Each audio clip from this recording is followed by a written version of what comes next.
Wujudkan ASN Kementerian Agama yang pertama adalah berakhlak.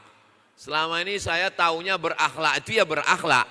Ternyata berakhlak itu ada maknanya. Yang pertama adalah berorientasi pelayanan.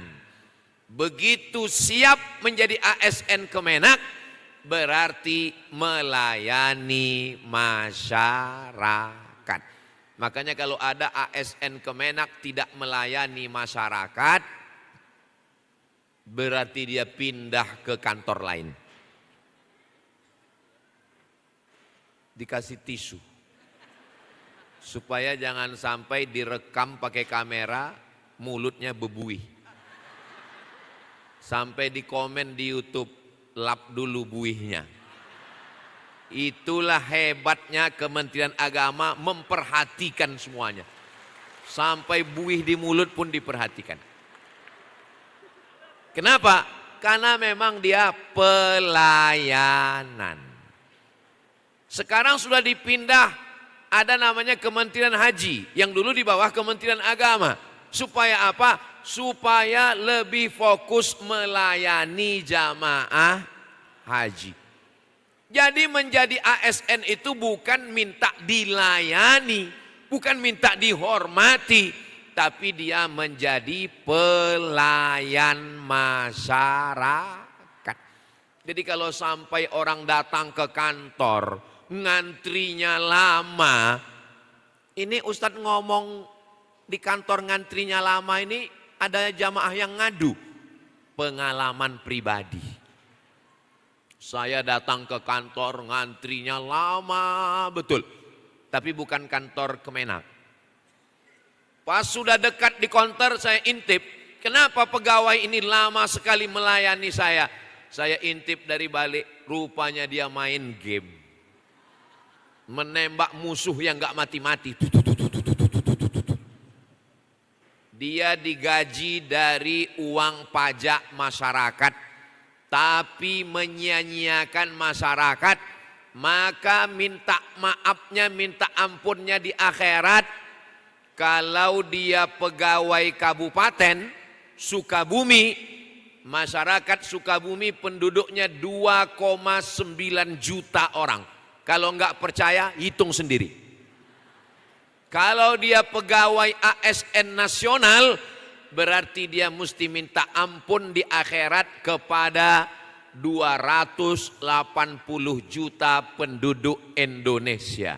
Inilah orang yang masuk neraka bukan karena zina, bukan karena riba, bukan karena nyolong, bukan karena mencuri, bukan karena selingkuh, tapi karena apa? Karena menzolimi orang lain. Ya'ti yaumal qiyamati bi sholatin, sholatnya banyak. Wa zakatin, zakatnya banyak. Wa hajjin, hajinya banyak. Tapi ternyata zolama haza, dia sudah menzolimi orang lain. Untungnya yang saya ceritakan ini kejadiannya bukan di ASN Kemenak, tapi di kementerian lain. Kementerian apa Pak Ustadz? Gak boleh sebut nama, menjaga kode etik jurnalistik. Insya Allah ASN Kemenak ini orangnya memang begitu dia lulus, begitu dia dapat SK CPNS, dia memang betul-betul sudah niatnya Bismillahirrahmanirrahim, la haula wala quwata illa billahil aliyil azim, melayani masyarakat. ASN Kemenak yang melayani masyarakat pahalanya dua. Yang pertama, pahala sebagai seorang muslim. Yang kedua, melaksanakan tugas sebagai abdi negara. Maka insya Allah diberikan Allah kebaikan dunia dan di akhirat insya Allah. Amin ya rabbal alamin. Ustadz ngomong begini ini, ngomongin ASN ini, saya pernah jadi ASN Bu.